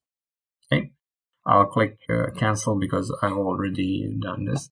Okay, now I have my default rule. The Checkpoint call it a cleanup rule. This is an implicit rule, let's say. So if no other traffic, no other rules matches the traffic will end up in the cleanup rule. As you can see, it's a source destination, any service and application is any, and the action is drop. So that's why this is enforcing default firewall policy according to which everything which is not explicitly allowed is blocked. But now we have the same scenario as before, as we saw in the Cisco demonstration. So this is a scenario where we are actually wants to allow our internal users to safely browse the internet using only media, news media sites and social networking sites. And also we would like to allow our administrators to access to our web server in the DMZ using the SSH and remote desktop protocol and HTTPS. And also the internet users must be able to connect to our web server hosted in the firewall's DMZ, but only if they're using the HTTP protocol or the application of web browsing, how is called the Checkpoint. Okay, so let's create our first policy, first rule in our policy. Give it a name. It's the LAN to internet. The source will be The zone, the same concept of a zone is in the Cisco and is in a checkpoint. That is the zone represents the interface, one or multiple interfaces. So if I want to cover all traffic that enters my firewall through a specific interface, it's enough to just select the particular zone. In my case, it's an internal zone as a source. So I do not have to enter the source subnets, for example, but it's just enough to use the zone if I do not want to specify subnets in this particular URL. Okay, this is the internal zone as a source. Destination will be the external zone, which means the internet. Do not confuse yourself with the internet object on the checkpoint. There is an internet object, but it's used only for URL filtering and etc. It can be used for in an application filtering dedicated layer as well, but we are using, due to the simplicity, we are using everything in a single layer. So this internet object will not work, obviously. So it's for a specific purpose, let's say. So we need to use our zone or any at the destination. It's much better to use the correct zone. VPN is not relevant for us. And now services and applications. Now we need to define which applications are our rule will allow for our internal users. Okay, so here I have a vast number of applications listed here. If I would, the case that I do not have enabled the application and URL filtering in my policy layer as a blade, then I will have only services. Something like this. Services, according to checkpoint terminology, a service is actually a port, or protocol. So I will have only port, but not the applications. Here I have any applications. Let's say if I have all selected, so I have all possible objects, how to tell a difference between application and a service at the checkpoint? Because if you are noticed, maybe here when I'm entering a service and application, there is only a single column in a checkpoint's rule editor, which is titled by services and applications, which means ports and applications basically. So I do not have a specific column for applications and separate column for services, for example, as the Cisco has, as we saw previously. Here we at the checkpoint, actually we do not need to care about if we are going to specify application and leave the ports any, or specify the ports as well. So because the checkpoint will do for us automatically. How? Well, see here I have applications, for example. Let's say this 360 Software Manager application. So how do I know if this is an object for an application or object for a port only?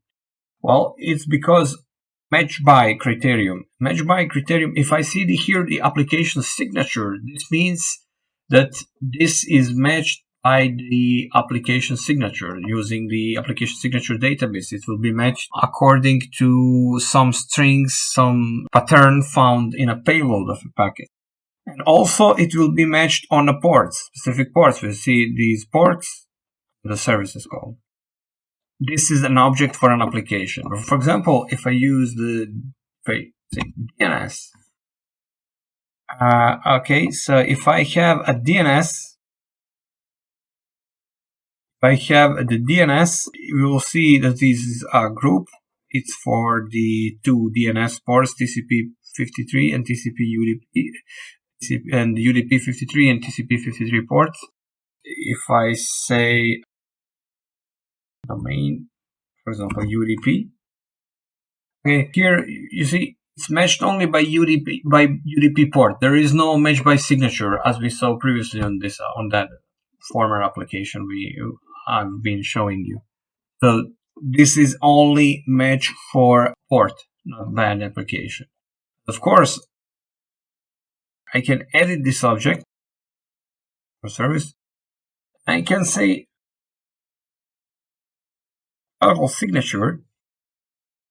So next time when my firewall sees a new session opened using a port 53, it will also check, it will know that this needs to be a DNS traffic, and it will use its protocol signatures to check if this is really a DNS or it's something other. So if I enable protocol signature, firewall will only allow UDP port 53 traffic if it carries a real DNS protocol. And for protocol signature features, you do not need an application blade functionality. Okay, but in reality, I want to allow to my users the social networks. So I can switch here on the categories, so it will be easier to browse. So now I do not have to care about the particular applications. It's similar as we saw in the Cisco, we have categories, so I can say social network. Social networking, so it's everything. It's Facebook, it's everything. You see, notice here this says relevant blades, so it means it will use the application control and URL filtering blades for this matching. So what this means, it will try to find a specific pattern in a payload of a packet to match your traffic to these applications that belonging to a social networking category, but it will also try to match the URL as well.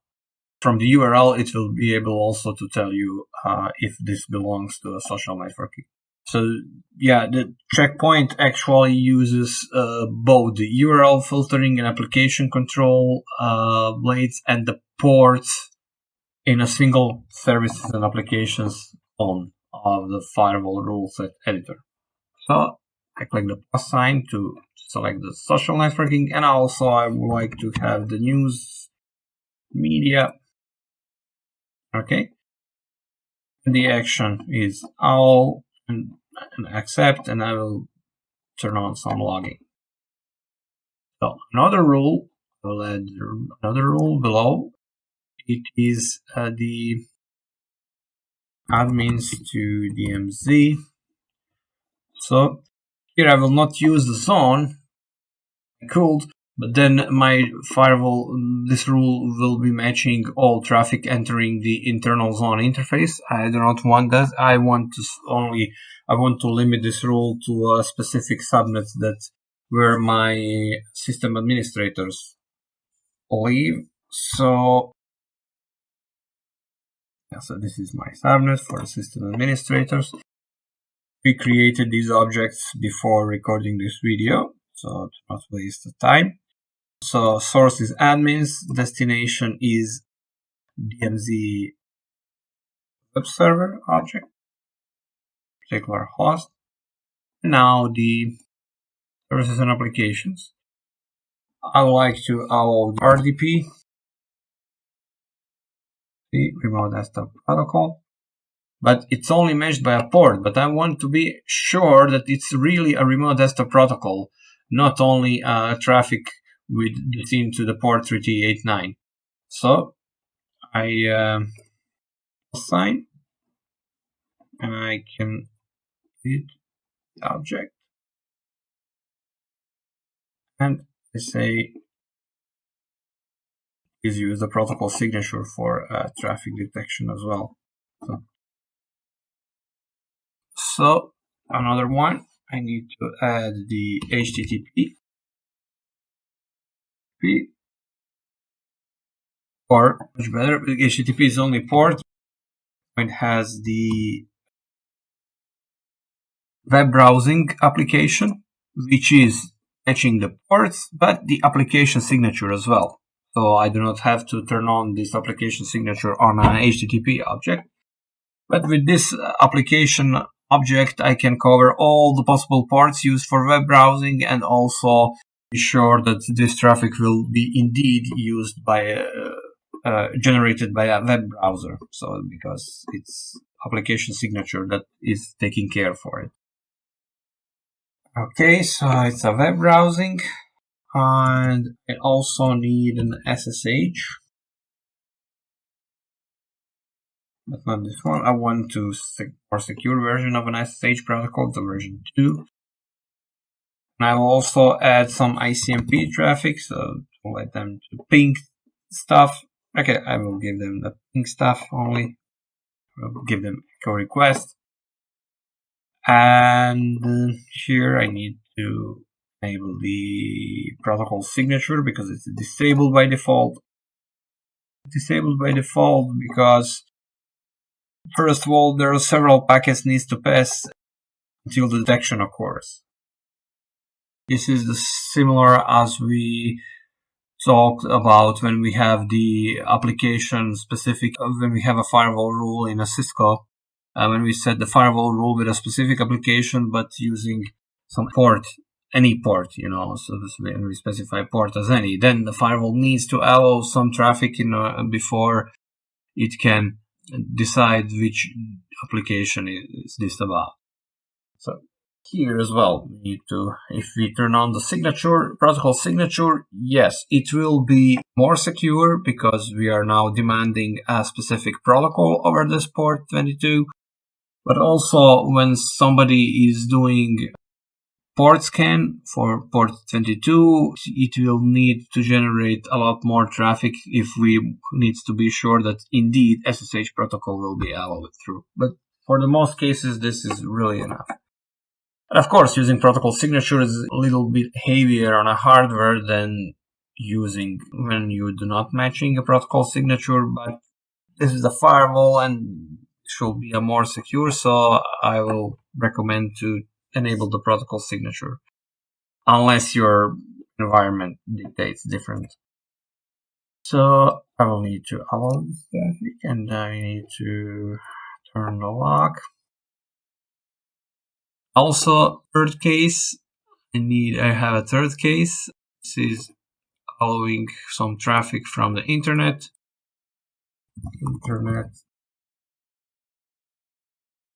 DMZ. So the source is actually external zone. Destination is DMZ web server.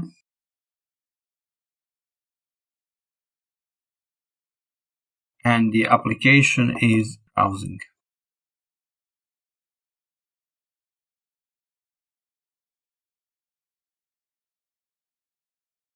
So now I'm sure that my firewall will only allow traffic from the internet to my web server if it carries the real web browsing, if it's generated by a real browser. Web browser. Okay. When we set up our firewall rule set, now this configuration, as we see here, is living only in my console, on my desktop, on my PC. It's not on the security management server yet. Okay, and not, of course, it's not yet on the firewall itself. So until I click the publish, so I can now leave the console and I don't know, turn off my PC. I come back tomorrow. I will still have my 34 changes ready for publish in my session. If I do not click a publish, no other administrator will be able to edit these rules.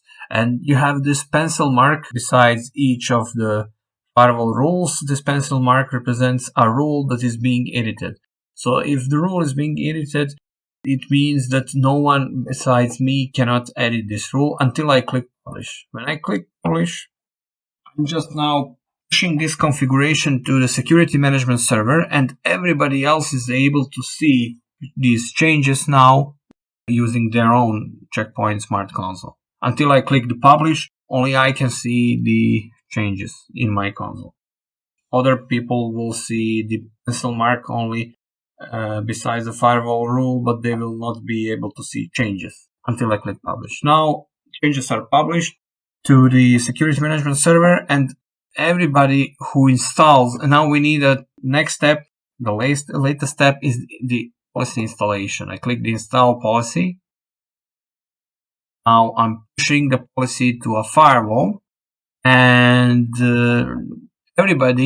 every administrator who is installing the policy will push my changes as well because I've published these changes. So if I click install, policy installation begins. And that's it. This is all about application identification on the checkpoint R80.40. Thank you for watching.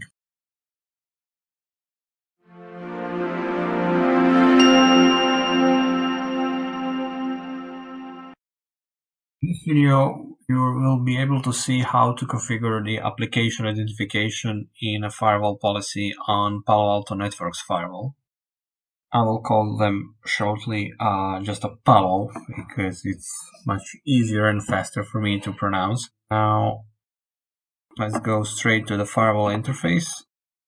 Here we have, when we log in, firewall interface, we see here the policy tab. Okay, and there are a couple of ways to configure your Palo firewall. One is the most preferable way is using a web browser, using the graphical user interface. You can also configure almost everything. I think what you can to do in web interface, you can use it using this command line interface. But as I said, the web browsing will be the faster and the most logical way. And also you have two different flavors of management. One is the local management, as I'm using here. So I'm actually connecting to the IP address of network management interface of my firewall to get this user interface. And also you can use the central management, which is called Panorama. The central management has the same concept as the Cisco Firepower Management Center, as we saw previously, which means that it can configure multiple firewalls at once, distribute configurations to different firewalls, centrally collect logs, digest these logs, etc. But in the case of Palo, you can manage your firewall in both ways at the same time, which means some configurations can be pushed from the central management and some configurations can be implemented locally. Even the policies, you can configure the policies centrally and locally at the same time. This is in contrast with Cisco. In the Cisco, you can either choose you will use your firewall with the local management or with the central management, but you cannot mix them during your firewall administration. But you need to choose at the beginning, at the time of deployment of your firewall. So, but in a Palo, you have a flexibility to use both ways, either central or local, whenever you want, during your operation lifetime of your firewall. Okay, now policies tab with the security section is a place where you configure firewall rules on your Palo firewall. So there is a concept of zones. It's similar as the same actually as with Cisco and the checkpoint. So the zone is basically a concept enabling you to represent a traffic entering or exiting a particular interface. A single interface can be a member of multiple zones or a single zone, but it cannot belong to two or more zones at the same time. There are two predefined rules on a firewall, on a Palo firewall. One is intrazone default, and this rule covers all traffic flowing between interfaces in the same zone. And it's allowed by default, but of course it can be changed. And the interzone default is a rule covering everything else, which means covering traffic between interfaces deployed in different zones. And of course this is dropped until explicitly allowed. Let's create our firewall policy. Same scenario as we had in Checkpoint or Cisco, or at least similar scenario. So first I need to allow my local network, my internal network to the internet only with safe applications, which means news and social networking. Well, it's debatable whether the social networking is the safe, but it's only here for practice, for a demonstration. So please do not take this as a serious advice and consider the social networking as generally safe internet content. So the source zone is internal. I do not care about source address at the moment. Destination zone, sorry, I skipped the destination. Destination zone is an internet zone. These zones are not default zones. I've pre-configured them before recording of the video, make the things smoother and faster. And now the applications. With Cisco, I can either select particular applications, or I can choose something similar as an application categories, but only similar, definitely not the same. It's called an application filter. So let's take a look. So if I click the application filter, I have an opportunity to describe the characteristics of applications I want to match. For example, I can say it's application for, let's say, file sharing, which is used, for example, doesn't use certificates, and it's using excessive bandwidth. So I do not, it tunnels other apps and used by malware. So all these characteristics are now describing my application. So these are applications that satisfy my current selection. I just removed the no certifications because there was no any single application matching all my requirements then.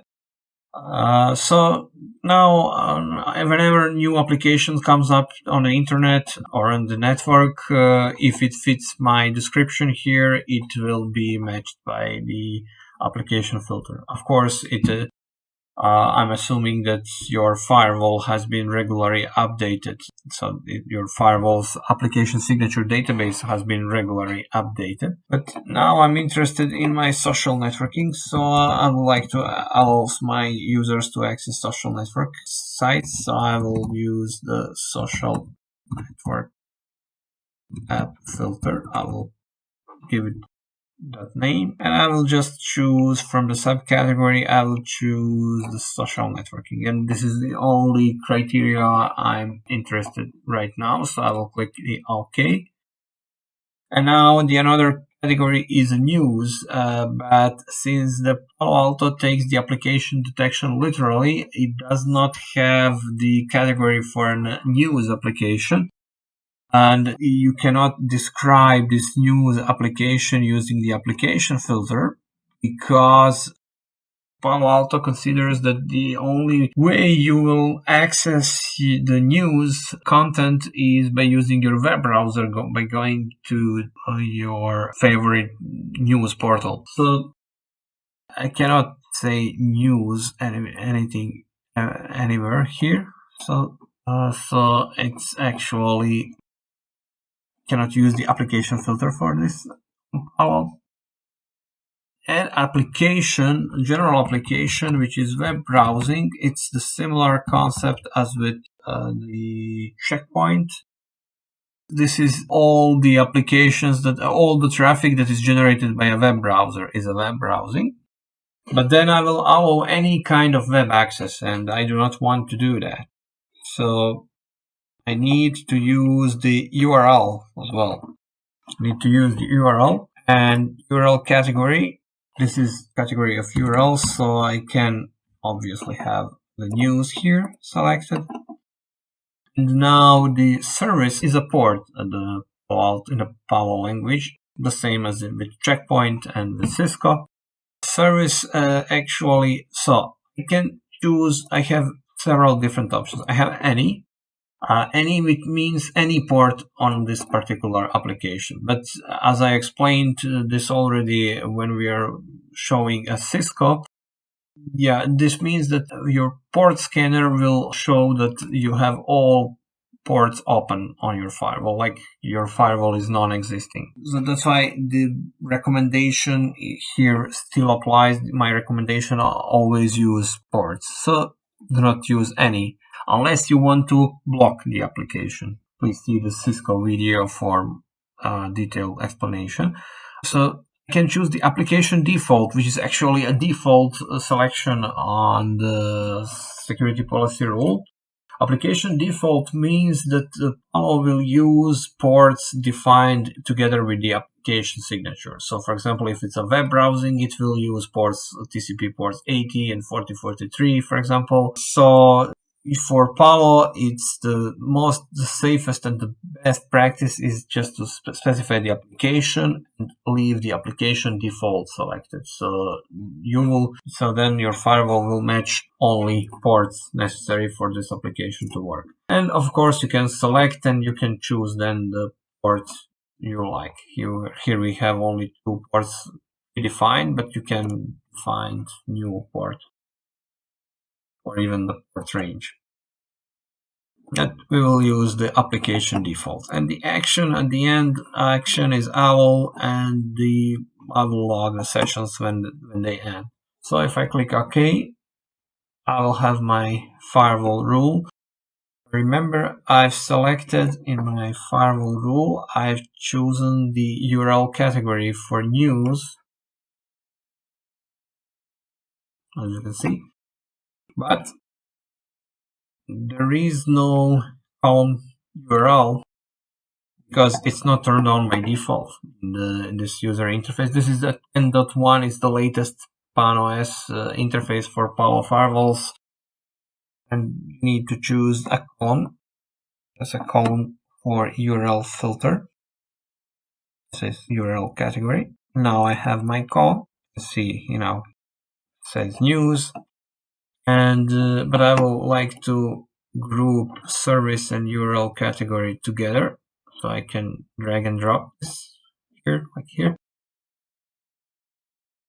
And this firewall rule is not going to work. I intentionally created this mistake in order to explain you the matching on the Palo firewalls, matching of rules against your traffic. Why this will not work? It will not work because I have the application social network app filter. That is the applications that fits into my application filter for social networking. And services, I said ports are whatever they need, whatever ports they need for social networking. But the URL category is news, so I'm actually asking my firewall to only match social networking applications if they are under the news category. So obviously, maybe some of the social networking sites or applications will be matched, but I guess the majority of them will not be matched, and they will end up into this trash can, which means in this implicit rule they will be denied. So I need to modify my firewall policy, and I need to split this rule into a set of 2 rules, which means social networking will be as one rule, but it will not have the URL category, or it will have any URL category. Okay, and I will clone this rule.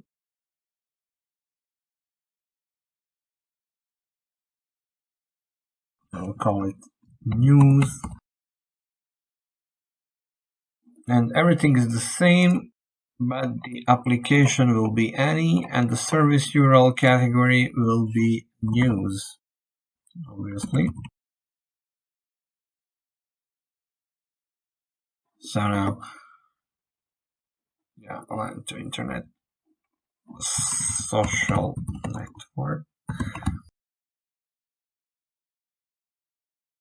So now I have 2 rules, and this is going to work because they are not in a conflict. The last thing you need to do is to commit your changes to your firewall, because these changes are only visible here, but they are not applied to the firewall. Actually, the firewall is not enforcing these rules yet until you click commit. But when you click commit, if you have a conflicting situation, as I've had before, with these application and the URL category of news in the same rule, the firewall will warn you about this conflict. Okay, so at the end now I have a rule for a social networking application filter, and also I have a rule for an URL category of news. Okay, So basically, so far you should be able to see that configuration of Palo is similar as with Cisco and Checkpoint, but I've just shown you some specifics. We will not waste time to generate new rules like the one for allowing my admins access to the SSH or web browsing or access to my DMZ web server, because there is no anything specific comparing with Cisco. Here is the same. Okay, I would like to just give you one more advice about Palo, which is specific to Palo. It's when you are configuring dynamic updates. Dynamic updates are the place when you are configuring the application signature updates, amongst the other things. And application and threads is the database for application signatures. And here you are configuring when you would like to update your firewall, when your firewall will download the new version of database, and what to do. If it's going to download only or download and install the new database.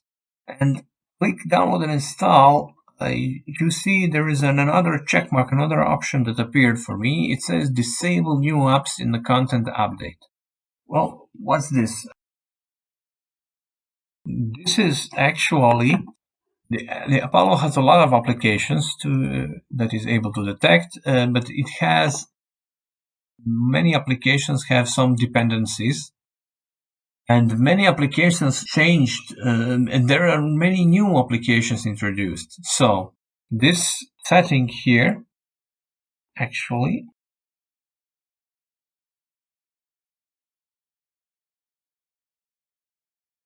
disable new apps in content update means if there are some new applications, put them in disable state. And why is this important to consider?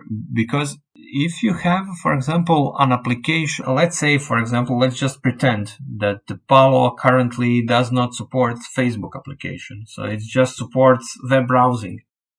If you want to allow your users to go to the Facebook, you need to allow web browsing, and then maybe use specific URL category to limit this web browsing to social media sites or particular facebook.com URL. But if we do not have this option, disable new apps in content update checked, what will happen when the Palo firewall updates its application and threads database, and this new update brings the new application, which is called Facebook, to its database. So now your firewall is able to actually distinguish Facebook from the ordinary, usual, common web browsing. And now, after you commit these changes, after your firewall updates and install new database, now your rule allowing only web browsing is not allowing Facebook anymore. Why? Because Facebook is now a separate application, and the firewall expects that if you want to allow Facebook, you need to allow this application specifically. So you need to be cautious when you enable new applications, because maybe something that was some new application is now a separate application. Previously, it was a part of another application, and now these are two different applications, and they might require two different firewall rules in order to work. So that's why there is an option to disable new apps in the content update. Okay, that's it for Palo Alto application detection. So thank you for watching.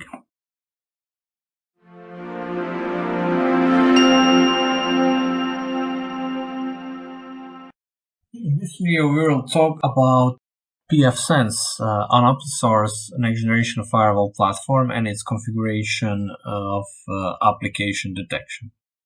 Unfortunately, the pfSense does not have the application detection in the same way as we saw on previous firewalls, so that's why there is no point to make a demo of such a configuration here, because the pfSense, well, I will dare to say that pfSense is actually not a next generation firewall. It's just a traditional firewall with the graphical user interface, which enables you to manage several different products using a common web interface. Okay, I'm perfectly aware that this is a free product. This is a community developed product. It's not developed by someone who directly wanted to earn some money by selling it on the market. So I'm not complaining. Okay, but I cannot compare it with the Cisco, Palo Alto, FortiGate, or Checkpoint, or whatever firewall you want on the market nowadays, because it simply requires, in order to do there is official support for an application identification, but it's used with a Snort package. It's not something bad, because Snort is the most popular open source intrusion prevention or intrusion detection system service, and is actually used, and the Cisco Firepower actually is based entirely on the Snort for its application detection, intrusion prevention, anti-malware, etc. So Snort based. So the Cisco's application detection uses Snort signatures as well. But in a Cisco, as we saw, you can configure the application detection right in your firewall rules, but with pfSense, you cannot. I will just show you. Okay, there is a pfSense graphical user interface. I will log it. I will log myself into it.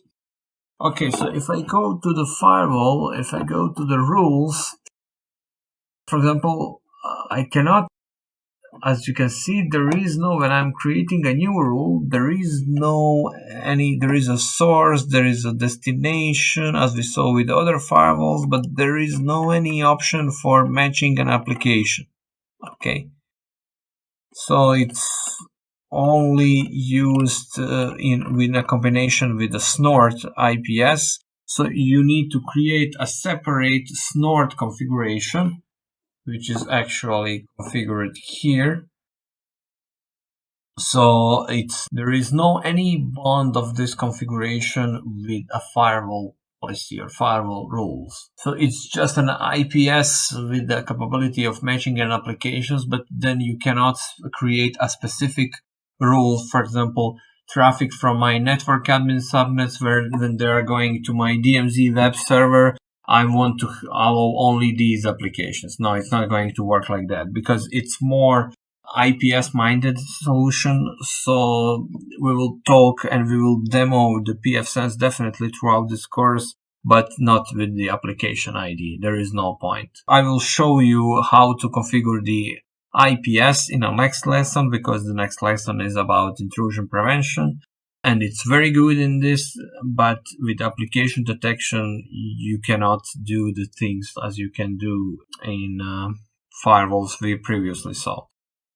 You cannot do the same thing as with firewalls we previously seen.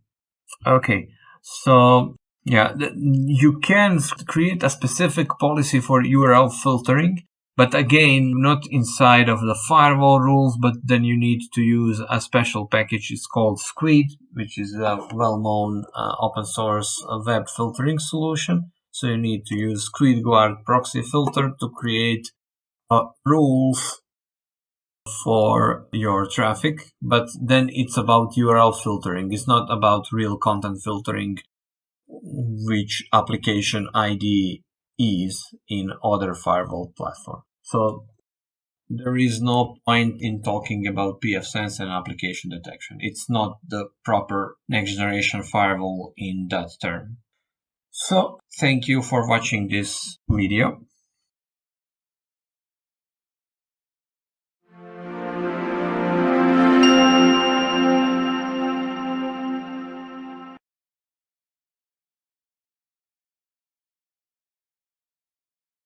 So at the end, let's summarize some key pointers about the application detection. What are some key lessons we learned during this lesson? First of all, the application detection relies on signatures, which means that your firewall needs to be constantly up to date with the new applications.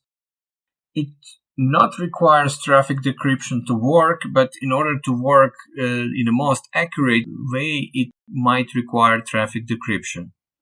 So whenever you can, you enable traffic decryption. And the best practice for the end, always combine ports and applications whenever possible when you would like to allow some applications in your firewall rule set. So, thank you for watching this lesson. I hope you enjoyed, and see you at the next lesson where we are going to talk about intrusion prevention or intrusion detection system.